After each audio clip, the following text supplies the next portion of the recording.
नमस्कार मेरी YouTube family. यहाँ पर मैं आपको एक ऐसा प्राचीन तरीका यानी कि नियम बताने जा रहा हूँ कि जिसको आप अपना के अपने शरीर की कुछ % बीमारियाँ आप चुटकी में दूर कर लेंगे और आपको पता भी नहीं चलेगा अगर आप ये नियम को अपना लेते हैं।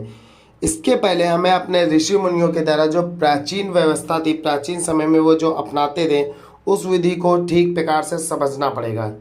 तो देखिए, प्राचीन समय में हमारे जो ऋषि मुनियों ने कुछ ऐसे तरीके खोज रखे थे जिनसे वो लंबी उम्र तक जी सकते थे।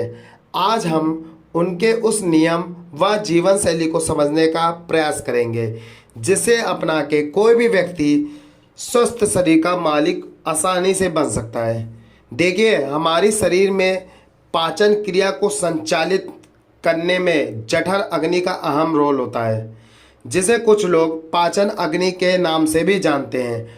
और ये जो जठर अग्नि होती है यानी कि जो पाचन अग्नि होती है, ये सूर्य के संपर्क के साथ ही अच्छे तरह से कार्य करती है।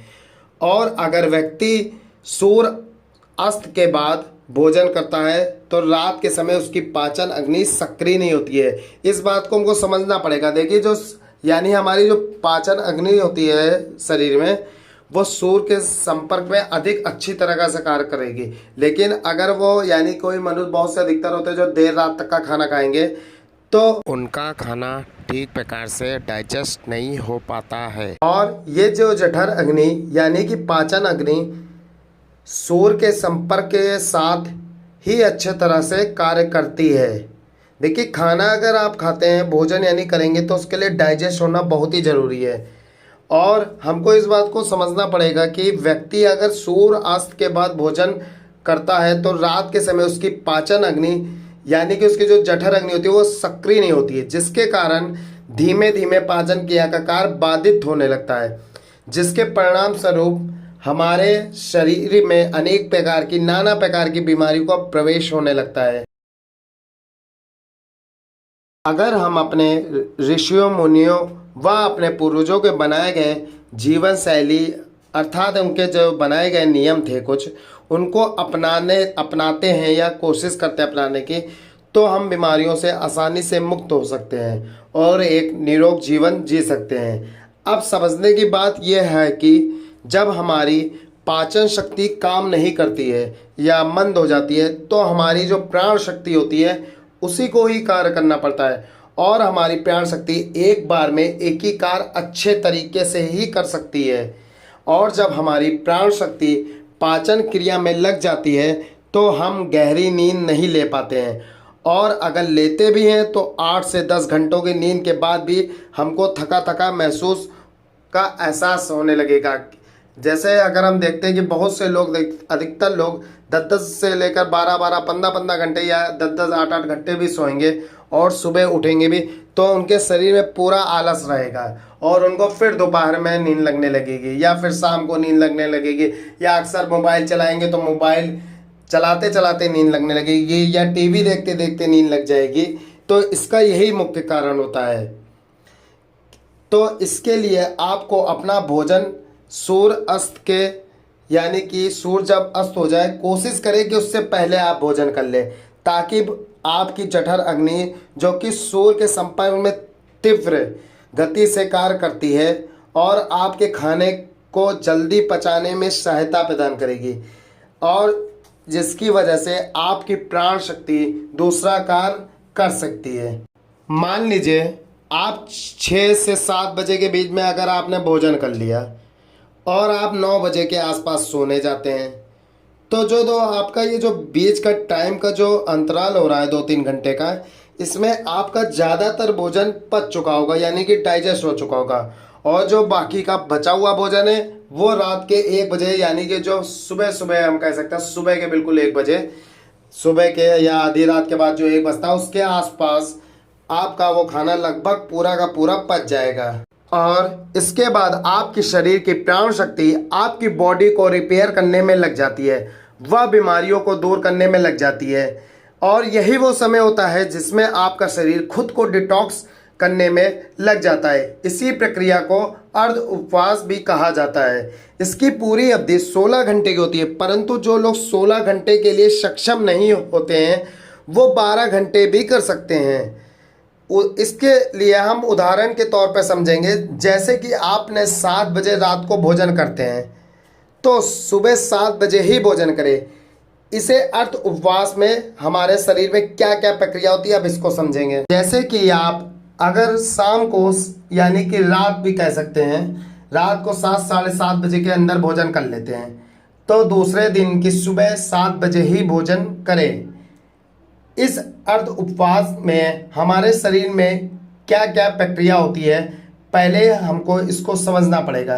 देखिए, जब हम अर्ध उपवास करते हैं तो हमारे शरीर को पूरी तरह से भोजन नहीं मिलता है, जिसके कारण शरीर अपनी ज़रूरतों को पूरा करने के लिए अपनी कोशिकाओं में जो बैक्टीरिया होते हैं उनको ही खाना शुरू कर देता है, जिस कारण हमारी कोशिकाओं को अपने आप ही शुद्धिकरण होने लगता है। अगर वैज्ञानिक यानी कि साइंटिफिक लैंग्वेज में इसे कहें तो इसे ऑटोफेजी भी कहा जाता है। जो ये प्रक्रिया 21 दिन अपना लेता है उसको अनगिनत फायदे मिलने चालू हो जाते हैं। देखिए, 21 दिन का मतलब ये नहीं कि 21 दिन, कम भी हो सकता है ज़्यादा भी, ये एक एवरेज टाइम है। लगभग 21 से 22 दिन 25 दिन 1 महीने आपको ये आजमाना पड़ेगा।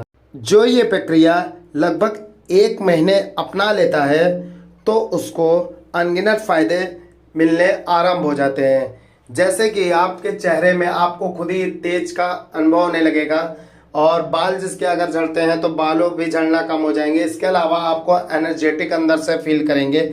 इसके अलावा अनेक फ़ायदे आपको खुद ही मिलने लगेंगे, जैसे जैसे सुबह ताजगी, रात में गहरी नींद अगर नहीं आती तो गहरी नींद आने लगेगी, या मानसिक तनाव होता तो वो भी दूर होने लगेगा। ये आपको 1 महीने के अंदर ही पता चल जाएगा।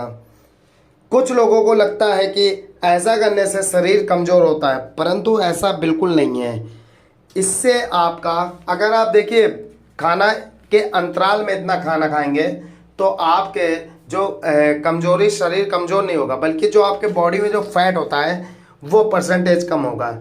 और फैट परसेंटेज कम होगा तो आपकी फिजिक भी देखने में अच्छी लगेगी और आपको आलस भी कम में लगेगा। ये एक मिथ्य भावना है कि लोग सोचते हैं कि कमज़ोर हो जाए, परंतु जिनको डायबिटीज़ हो या हाई बीपी हो या लो बीपी हो उनके लिए ये अर्ध उपवास अपना सकते हैं। परंतु जिसको डायबिटीज़ की प्रॉब्लम है वो अगर ये अर्ध उपवास रख रहा है तो अपना डायबिटीज़ बीच बीच में चेक करता रहे या कुछ लिक्विड चीज़ें पीता रहे।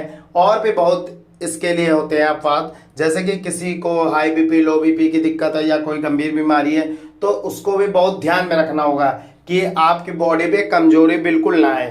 बीच बीच में आप ज़रूरत के हिसाब से या अपनी बॉडी के हिसाब से कुछ एनर्जी चीज़ लेते रहिए, परंतु ये ध्यान रखना होगा कि वो उस पर इफेक्ट ना डाले। जैसे कि आपको शुगर है और आप शुगर की जगह कुछ मीठी चीज़ खा रहे हैं, चीनी खा रहे हैं या चाय बार बार पी रहे हैं, तो इन बातों को आपको ध्यान रखना होगा। स्पोर्ट पर्सन है तो उसको भी ध्यान रखना होगा कि बीच बीच में कोई लिक्विड चीज़ें लेता रहे, जूस वगैरह, क्योंकि स्पोर्ट पर्सन को एक नॉर्मल इंसान से ज़्यादा मात्रा में protein, calcium, carb, minerals, vitamins की ज़रूरत होती है। इसलिए इन लोगों पे ये कुछ अपवाद कहा जाता है, लेकिन ये ज़्यादा इफेक्ट नहीं आता है। बस इन लोगों को या तो अर्ध उपवास ना रखें, अगर रखते हैं तो इन बातों को ध्यान रखें कि आपको शरीर कमज़ोर नहीं बनाना है कि आप भूखे रह ले 16 घंटे दूसरे दिन बीमार पड़ गए। इस बात को बहुत ध्यान रखना है बिल्कुल। देखिए, अगर प्राचीन समय में जो लोग काफ़ी स्वस्थ इसलिए होते थे कि वह जो एक प्रमुख कारण था उनके भोजन बनाने का, चूल्हे में नहीं, गैस में नहीं बनता था, ना कि कुकर में पकता था, वो चूल्हे में बनता था। चूल्हे में जो खाना बनता था वो एक तरह से प्राकृतिक पूर्ण रूप से रहता था, क्योंकि वो आकाश, जो कि आकाश से अगर रोशनी, सूर्य की रोशनी पड़ता था तो सूर्य की रोशनी का स्पर्श होता था, जल का स्पर्श तो होता ही है, अग्नि का स्पर्श होता था उस खाने में। इसके अलावा हवा का भी, नेचुरल हवा का भी स्पर्श होता था, जिसके कारण वो खाना खा के हमारे ऋषि मुनि पूर्वज एक स्वस्थ, एक लंबी आयु और अधिक दिमाग वाले हुआ करते थे। परंतु आज के युग में ऐसा असंभव है। परंतु मैंने ये जो आपका अर्ध उपवास का नियम शैली एक बताई है, इसको रख के भी आप स्वस्थ एवं बीमारियों को दूर कर सकते हैं। मेरा ये वीडियो बनाने का मकसद आपको बीमारियों से दूर करना है, वह आप अपने शरीर के डॉक्टर स्वयं बने, क्योंकि आपके शरीर के बारे में आपसे ज़्यादा कोई दूसरा नहीं जानेगा। खुद पे विश्वास रखें, पॉजिटिव एनर्जी के साथ ही कार्य करें, मेडिटेशन करें, प्राणायाम करें, योग करें। इससे आपको अगर ये अपना लेंगे लगभग 1 महीने में, मैं गारंटी देता हूँ कि आप 1 महीने में ही इसके आपको रिजल्ट दिखने लगेंगे। आपके शरीर के जो पार्ट्स होते हैं या कोई पेन होता है या कुछ भी होता है तो वो आपसे ज़्यादा कोई नहीं बता पाएगा। अगर आपको कोई दिक्कत है तो आप स्वयं जानते हैं कि आपको क्या परेशानी है। इस क्रिया को आप फॉलो करके बताएं 1 महीने में कि क्या बदलाव आया है। कमेंट में ज़रूर मुझको बताएं, और अगर ये वीडियो पसंद आई हो तो प्लीज़ लाइक करें, सब्सक्राइब करें। धन्यवाद।